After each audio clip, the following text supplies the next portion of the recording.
Hi, this is going to be a quick overview and a little bit of a mini review of the Cowon D3. Cowon D3 is the latest kind of the PMPs from Cowon, a Korean company, and I'm a bit of a fan of Cowon's products, and hence, despite the mixed reviews this product got, I went and pulled the trigger on one. It's a 3.7-inch capacitive touchscreen, and it's running Android 2.1. It comes in 8, 16 and 32 gigabytes. But I presume the main reason, if you're looking at this video, is to decide whether to buy one or not. At the bottom you can see our headphone jack, and we've got a power in. It's the same power in adapter as the Cowon V5, and the actual, if you look here, you got your flap with proprietary Cowon USB cable. It's actually the same cable as the actual V5. Also the HDMI cable from the V5 also works with this unit. The HDMI output is great, however it only outputs HDMI, like as in outputs onto the screen via the actual video player program and the YouTube kind of player that's embedded in it. But aside from that, it doesn't. It's not like the Arcos 43 when it can actually act like a mini computer. You have a micro SD card slot and a hold switch on the right hand side, and then on the left we've got our tactile media player controls, so volume up and down, reverse, forward and play pause. Nothing up top at all. Okay, on the front there's 3 kind of capacitive buttons, your typical Android ones. It's in standby at the moment, so if I hit it, there it kind of powers up and I can unlock, so I'm straight into the music player UI.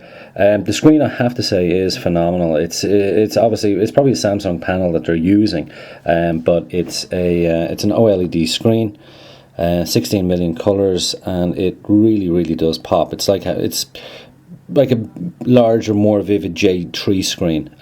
Actually, talking about J3, if you have a J3, and I have one here, you can have a look. It is substantially bigger than the J3, about 30-40%.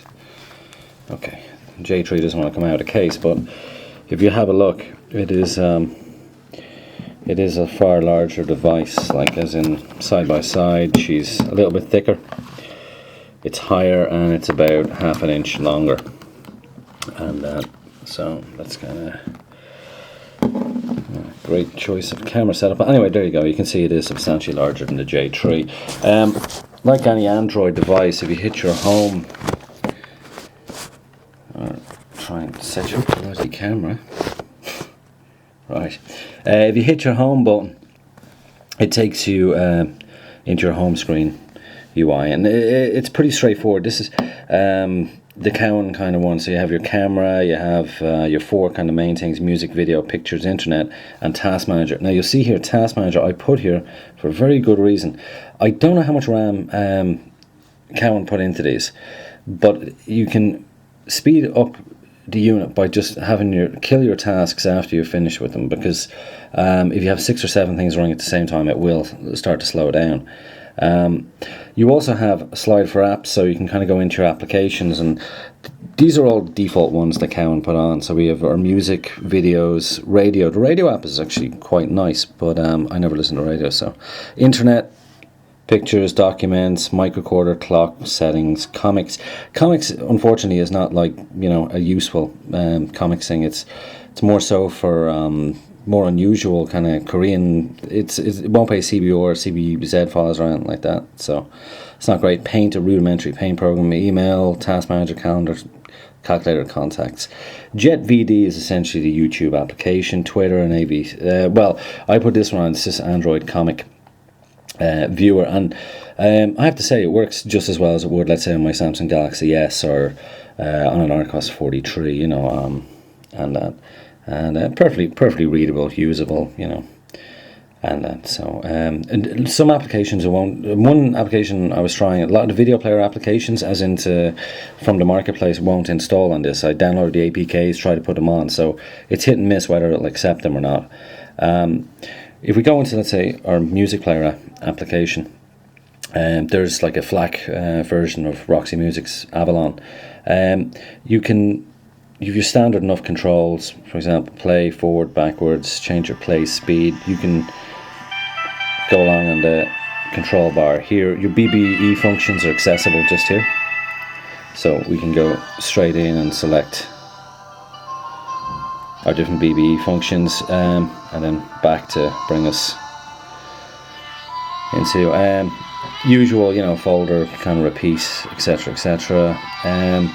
That's pretty much it on the music player. It's not quite as fully functional as the J3's. The UI is nice enough.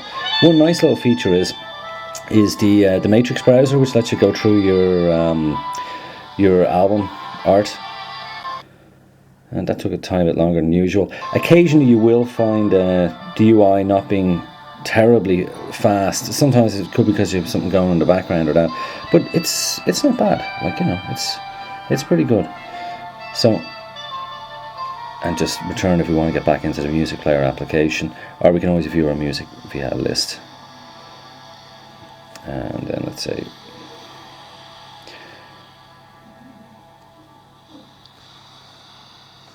so this is the list kind of view. So, and that now sound quality wise, it is good. Like, I mean, very, very good. It actually I wouldn't say it's better than the D3. I think the output is slightly higher than the D3, so it does give it can drive headphones slightly better. But aside from that, I can't even listening on, you know, on good Sennheiser HD 650s and through an amp, I cannot hear a difference between this or the J3. You know, I'd reckon they're running the same audio engine. The battery life, I would say, is not nearly as good on this unit as it is on the J3. I've gotten Cowons like about 21-22 hours for music, and that with Wi-Fi turned off. And then now I'd say there's room for improvement on that, because there's quite a big battery in this, and it's taken a 5 volt 2 amp input into it, so the battery, and it takes 3.5 hours to charge, so there's quite a large battery in this. So I would say Cowon could probably improve on it in the future. Video playback. Now this is the main reason I bought this player. Like, you know, OLED screen, full format compatibility. This can play 1080p of nearly every type of file. There is a couple of problems though with the video player. Now I asked on iAudiophile forums about it, so hopefully someone will get back to me, and maybe it's just this unit, I don't know. But there we go. It takes a little bit of getting used to, because the back button, rather than take you to sorry if you can see it better, the back button, rather than take you back into, let's say, the video menu, to get into video menu, you just hit the actual the menu option on the left here, so you can see list. Now this will take you into the list of, let's say, films that are on the player. So if we take a pretty big film, let's say we take Gamer. That's a great film. Yeah, it's a bit not the best, but here's Gamer. Now that's a 1080p copy of Gamer. It's 4 gigabytes, and it's an M2TS file, and you can see it has absolutely no problems at all in playing. Like, it's exceptionally fast and smooth. And okay, fast forward, like going to different sections of the film is not quite as quick as it would be with let's say a smaller AVI or that, but it's still perfectly acceptable and quite quick. The video controls, there's a couple of nice little features. You do have pinch to zoom on video, so you can increase or decrease the format of the film. So if you, let's say you have a 2.35:1 film and you want to look at it, let's say in the native kind of screen aspect, you can always just pinch it out. There is also an option to just automatically do it by holding your finger on the screen, so you can see the aspect ratios changing there.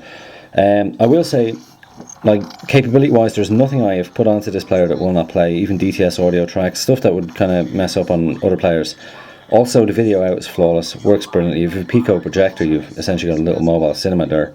However, I did notice the black levels are not particularly good on the screen. Now, it's not a case of the screen itself, because you can see, as I pinch it in, you can see the blacks being perfect. But if you see the scene where it's supposed to be black, you can see that, for example, there is this kind of, it's a contrast issue. I don't know what's causing it, and I have asked a couple of other people on the forums to see if they have the same problem.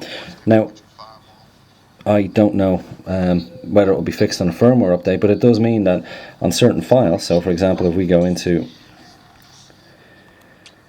back in and pick out another film, let's have a look.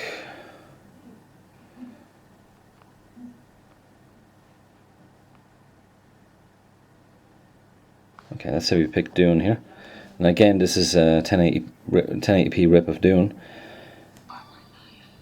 And if I bring it in, now if you see on the bars there, it's a 2.35 to 1 aspect ratio film, and you can see on the bars, right, the contrast is not right. There's no way of adjusting it. So if you can see there, you can see the bars up and down, and the contrast is not perfect on the actual on the picture. I'm at a loss on how to fix it. So if anyone else out there has one of these, can they tell me if that's the case? Anyway, that's enough on the video functions. Video playback is perfect aside from that issue, so I don't really know how to fix it. The internet browser on this is not bad. It works quite well. As per 2.1,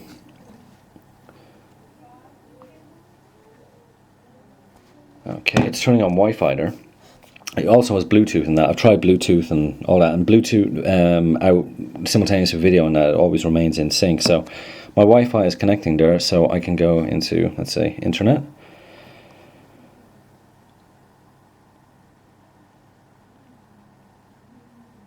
I will say the screen is nice and quick. It's responsive. So let's say we do a search for, let's say, Cowon D3 firmware there. The update process is very easy actually for these as well, and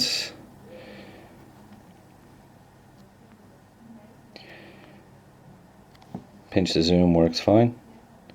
It can get a little bit sluggish on video heavy sites, but aside from that it's pretty or sorry, not on video heavy sites, on let's say text sites that are terrifically heavy or that, but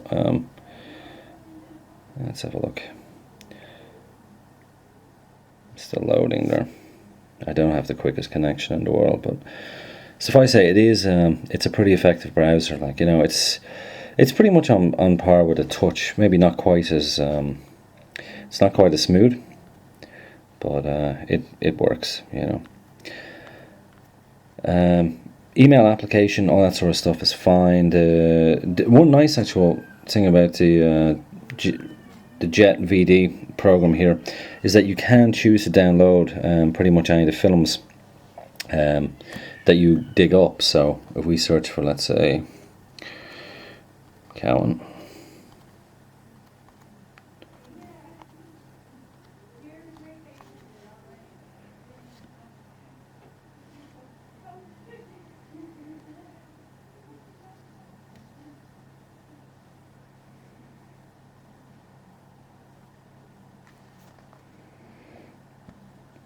the rotational sensor works pretty well on that as well.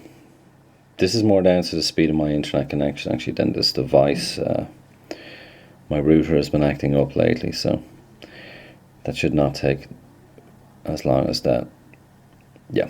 Okay, now you can see here where it does offer you the ability to download in your flash format or in MP4 high quality, and then if you just want to play it, just tap there.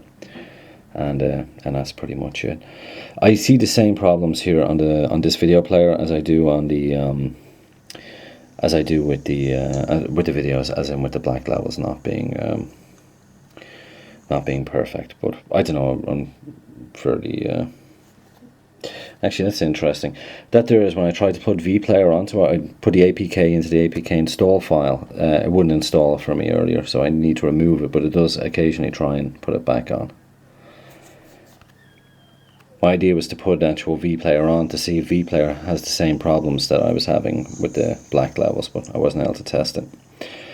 Okay, so that's just a quick overview of the functions. I won't bother going to pictures and all that because it's just the usual. The main thing is this is a good media player. It's not a great Android device.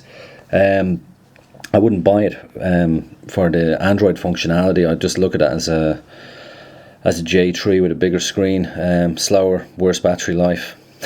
Yeah, it's nice. I do like it. I really just wish Cowon kind of came out with with with a really good functional firmware before they released it. It is a little bit heavy. You know, it's a bit chunky. It does feel and look exactly like a mobile phone.